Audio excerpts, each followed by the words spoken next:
ಅವತ್ತು ಮತ್ತಿನ್ನೂ ಯಡಿಯೂರಪ್ಪರ ಪ್ರಭಾವ ಅಷ್ಟು ಇರಲಿಲ್ಲ. ಯಾಕಂದರೆ ಯಡಿಯೂರಪ್ಪರಿಗೆ ಮತ್ತು ರಮೇಶ್ ಜಾರಕಿಹೊಳಿಗೆ ಅದು ಜಾರಕಿಹೊಳಿ ಕುಟುಂಬಕ್ಕೆ ಅಷ್ಟು ಸರಿ ಇಲ್ಲ ಈಗ ಹೇಳ್ತಾರೆ. ಹಿಂದಿನ ಗ್ರಜ್ಜಸ್ ಅದಾವ ಸಾಕಷ್ಟು.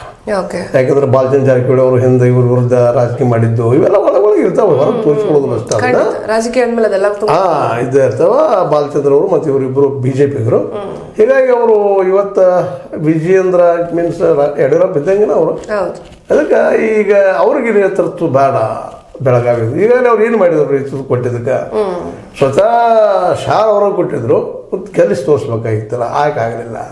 ಇದ್ರೆ ಮತ್ತೆ ನಾವು ಇವ್ರ ಲೀಡರ್ಶಿಪ್ ಕೊಟ್ಟ ನಮ್ಮ ಅತ್ಯಂತ ಉತ್ತಮ ಕ್ಯಾಂಡಿಡೇಟ್ ಲಕ್ಷ್ಮಣ್ ಸವದಿ ಅವ್ರನ್ನ ಕಳ್ಕೊಂಡ್ವಿ ನಾವು, ಆ ಭಾಗನ ಕಳ್ಕೊಂಡಿವಿ ಅನ್ನೋಂಥ ಅಸಮಾಧಾನ ಎಲ್ಲರೂ ಅದ ಇರ್ಬೋದು. ಅದರಲ್ಲೂ ಜೊಲ್ಲೆ ಆಗಿರ್ಬೋದು ಹೊಸ ದಂಪತಿಗಳಿಬ್ಬರು ಜೊತೆಗೆ ಈಗಂತೂ ಉಮೇಶ್ ಕತ್ತಿ ಅವ್ರು ಇಲ್ಲ, ಅವರು ವಿರೋಧ ಮಾಡ್ತಾಯಿದ್ರು.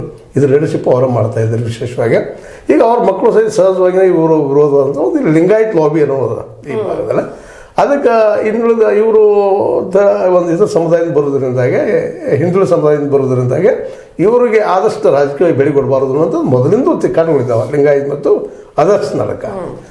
ಅದರಲ್ಲಿ ಇತ್ತೀಚಿನ ದಿನಗಳಲ್ಲಿ ಜಾರಕಿಹೊಳಿ ಮಂದಿರ ಅಗದಿ ಪ್ರಬಲವಾಗಿ ಹಿಂದೆ ಸಂಘಟನೆ ಮಾಡ್ಕೊಂಡ್ಬಂದು ಬಲಿಷ್ಠ ಆಗಿದ್ದಾರೆ. ಅದರಲ್ಲಿ ಗೋಕಾಕ್ ಕ್ಷೇತ್ರ ಅದರ ಈ ಆ ಸೈಡು ನಮ್ಮದು ಅರಬಾವಿ ಆಯಿತು, ಈ ಸೈಡ್ ಗೋಕಾಕ್ ಆಯಿತು. ಇವೆರಡರಲ್ಲೂ ಕಳೆದ ದಶಕಗಳಿಂದ ಹೇಳ್ತಾ ಸಾಚ್ಕೊಂಡು ಬಂದಿದ್ದಾರೆ. ಹೀಗಾಗಿ ಇವ್ರನ್ನ ದೂರ ಸರಿಸೋದು ಅಷ್ಟೇ ಕಷ್ಟ ಅದ, ಯಾರಿಗಾದ್ರು ಕಾಂಗ್ರೆಸ್ಗಾಯ್ತು BJPಗಾಯ್ತು. ಯಾಕಂದ್ರೆ ಇಲ್ಲಿ ಕಾಂಗ್ರೆಸ್ BJP ಇಲ್ಲ ಗೋಕಾಕ್ ತಾಲೂಕದಲ್ಲೇ. ಜಾರಕಿಹೊಳಿ ಅಂಡ್ ಅದರ್ಸ್ ಅಂತ ಇಷ್ಟ ಅದ.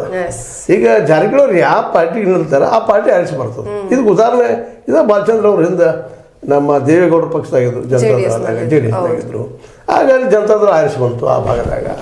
ನಂತರದಲ್ಲೇ ಇವರು BJPಗೆ ಬಂದರು, BJP ಆರಿಸಿ ಬರ್ಲಿಕ್ಕಾಯ್ತು. ಅವ್ರು ಯಾವ ಪಕ್ಷದಲ್ಲಿ ಇರ್ತಾರ ಅಲ್ಲಿ ಅವ್ರ ಹಿಂಬಾಲಕರು ಏನದ ಆ ಪಕ್ಷದ ಡ್ರೆಸ್ ಹಾಕೊಂಡು ಹೇಳ್ತಾರೆ.